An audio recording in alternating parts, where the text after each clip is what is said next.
క్రైస్తవులు క్రిస్టమస్ చేసుకోవచ్చా? క్రీస్తునందు నా ప్రియ జేడిఎస్ వీక్షకులారా, అందరికీ షలోం. క్రైస్తవంలో పండుగలు లేవు, చేసుకోవద్దు కూడా. బైబిల్ ప్రకారం సంతోష హృదయానికి రోజు పండుగే.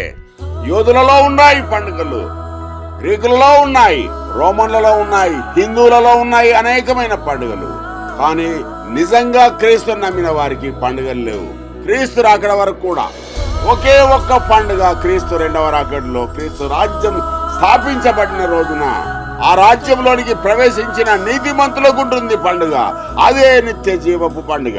అంతేగాని ఆచారాలు, కట్టుబాట్లు, మూఢనమ్మకాలు, మూఢ విశ్వాసాలు, అంధవిశ్వాసాలు గాలికి కొట్టుకొని పోయేవి క్రైస్తవంలో లేవు. ఇవన్నీ లోకంలో ఉన్న పాపాలు మాత్రమే. తిని త్రాగడానికి, చిందులు వేయడానికే, పరిశుద్ధతను అపవిత్రపరచుకోవడానికే ఈ పండుగలు. ఇవన్నీ లోక మర్యాద, లోకానుసారమే